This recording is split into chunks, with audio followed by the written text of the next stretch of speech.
नमस्ते सभी को। मैं हूँ सृष्टि और आज हम Bhagavad Gita chapter 8 attaining the supreme के श्लोक 4 को कवर करने वाले हैं। रोज की तरह पहले मैं संस्कृत में श्लोक को पढ़ूंगी, उसकी इंग्लिश ट्रांसलेशन को देखेंगे और मीनिंग को समझेंगे। तो चलिए शुरू करते हैं। अधिभूतां स्वरो भवा पुरुषास चधिदैवतम् आदियजनोऽहम् एव त्रा देहे देहाभृतां वरा. O best of the embodied beings, the physical nature which is constantly changing is called Adhibhuta, the material manifestation. The universal form of the Lord, which includes all the demigods, like those of the sun, the moon, is called Adhidaiva. And I, the Supreme Lord, represented as the super soul in the heart of every embodied being, am called Adhiyagna, the Lord of sacrifice. यहाँ पे जैसे हमने देखा कि अर्जुन को पूछना था, बहुत सारे सवाल थे अर्जुन के पास पिछले श्लोक्स में। श्लोक 1 और 2 में अर्जुन ने बहुत कुछ पूछा, तो उसी का जवाब श्लोक नंबर 3 से भगवान ने देना स्टार्ट किया। उन्होंने पहले ब्रह्मन के बारे में बताया, आदि आत्मा, सब थोड़े से कैसे हम supreme personality of God head को अटेन कर सकते हैं, वही ये इस चैप्टर में बताया जा रहा है। उनके बारे में और डिटेल्स वो खुद बता रहे हैं। यहाँ पे जैसे अधिभूता, फिर the universal form of the Lord, जिसके अंदर डेमिगॉड्स है और भी सारे लोग हैं, ठीक है, सन है, मून है, उसको अधिदैवा बोला जा रहा है।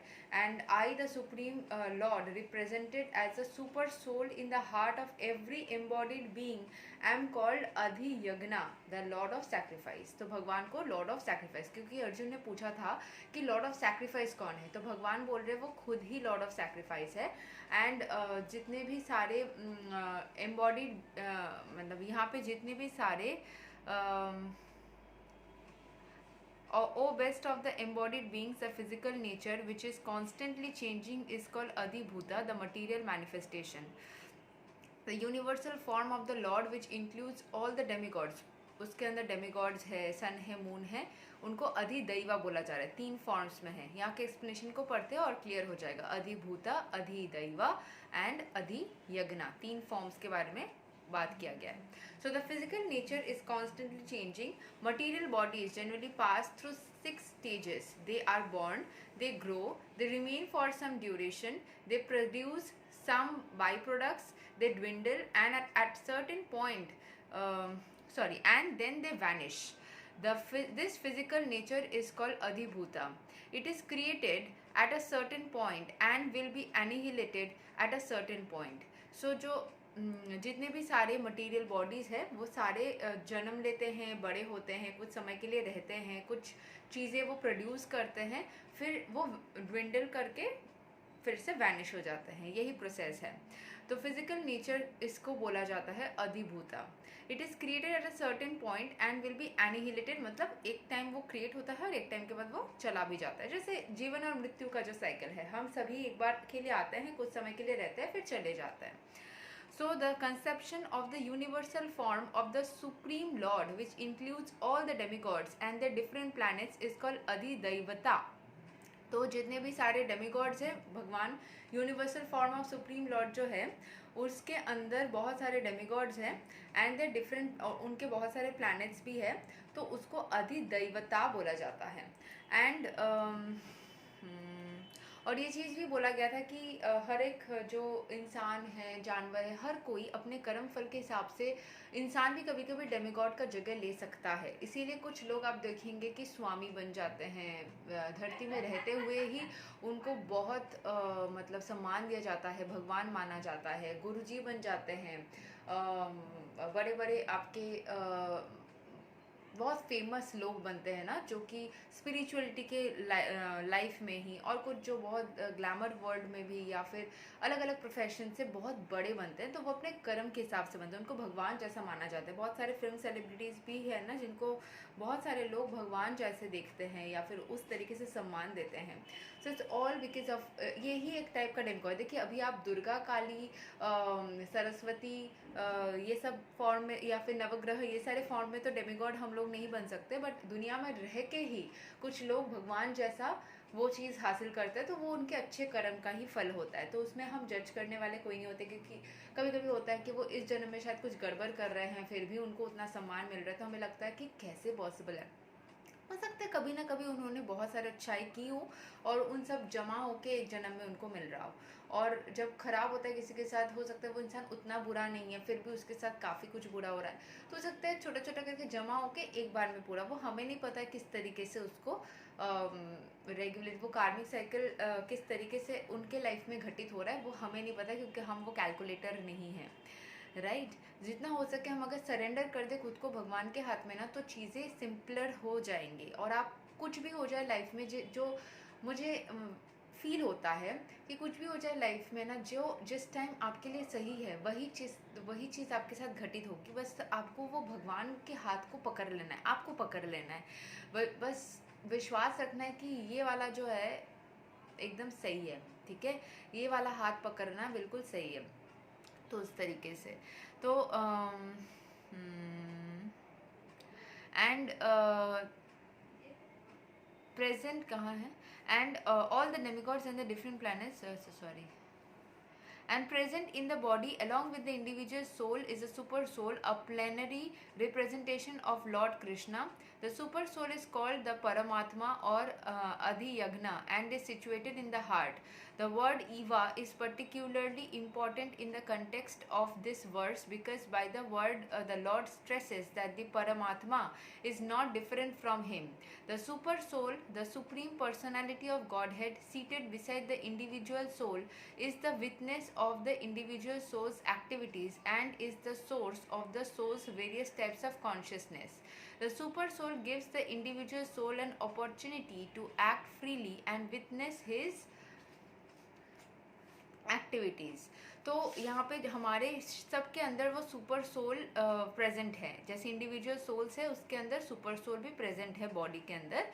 अ plenary representation of lord Krishna, lord Krishna का ही एक रिप्रेजेंटेशन है, एक फॉर्म है। The super soul is called Paramatma, परमात्मा को ही आदि यज्ञ बोला जा रहा है जो हम सबके हार्ट में है।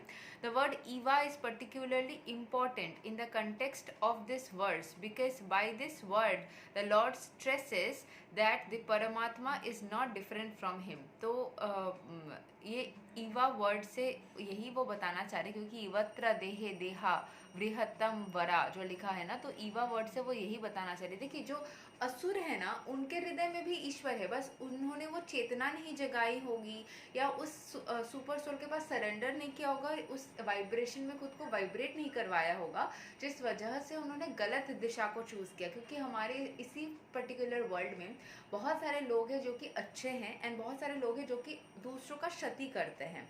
हम उनको बुरा बोलते हैं लेकिन उनके हृदय में भी तो भगवान है। अभी वो भगवान सबके हृदय में रहने के बावजूद भी कुछ लोग खराब करते हैं, लोगों के लिए, समाज के लिए परेशान करते हैं, कुछ लोग बहुत अच्छा करते हैं। वो क्यों? क्योंकि उस एनर्जी के साथ में उन्होंने शायद कनेक्ट ही नहीं किया होगा, जो खराब कर रहे हैं उन्होंने कनेक्ट नहीं किया होगा, खुद को उस लेवल पे वाइब्रेट नहीं किया होगा, अपने इंडिविजुअल सोल को उस लेवल तक वाइब्रेट नहीं करने दिया होगा, उन ब्लॉकेजेस को, मटेरियल कॉन्टामिनेशन से वो मतिभ्रम हो गया होगा उनका, ठीक है। These are the possibilities. So the word, अच्छा ईवा हो गया। The super soul, the supreme personality of Godhead seated beside the individual soul, is the witness of individual soul's activities and is the source of the soul's various types of consciousness. The super soul gives the individual soul an opportunity to act freely and witness his activities. तो super soul individual soul को ये छूट देते हैं कि वो अपने एक अपॉर्चुनिटी देते हैं कि वो एक्ट कर सके फ्रीली, जो मैंने बताया कि आपके पास में वो चांस है कि आप चाहे तो खुद को उस एनर्जी में वाइब्रेट करवा सकते हो या नहीं भी करवा सकते हो। So the super soul gives the individual soul an opportunity to act freely and witness his activities.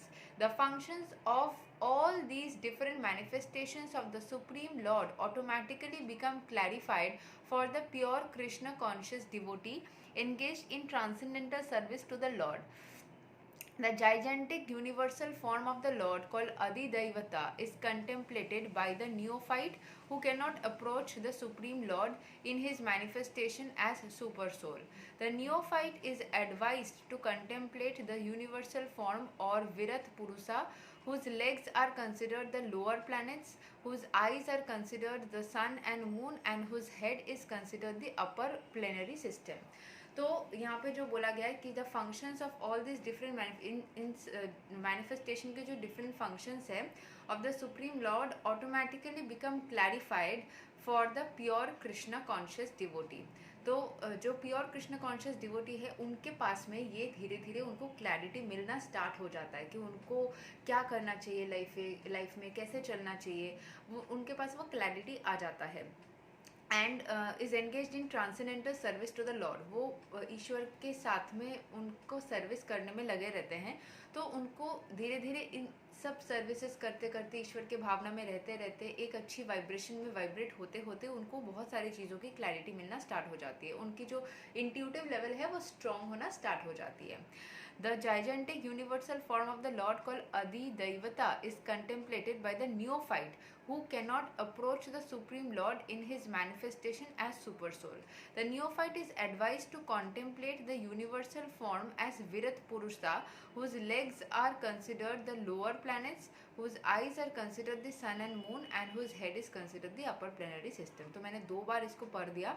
I hope आप समझ पा रहे होंगे कि जो न्यूफाइट है, जो एक अंश है, उसको इस advice to contemplate the universal form और विरत पुरुषा, जिसके पास मतलब जो हमारे ब्रह्मांड में जो पूरा जो सिस्टम है उसमें बोला जा रहा है कि जो विरत पुरुषा है उसके पास उसके आँख सन और मून है, उसका मतलब उन सब एनर्जी से बना हुआ है. ठीक है, उतना ही पावरफुल है.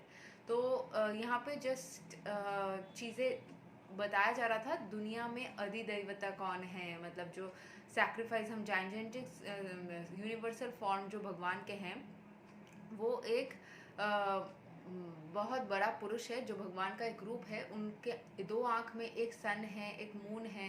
ठीक है, मतलब उनके पास उतनी शक्ति है कि वो उनके ही आँख सूरज और वो है चंद्रमा, और उनके ही हाथ पैर जो है वो अलग अलग प्लानिटरी सिस्टम्स है.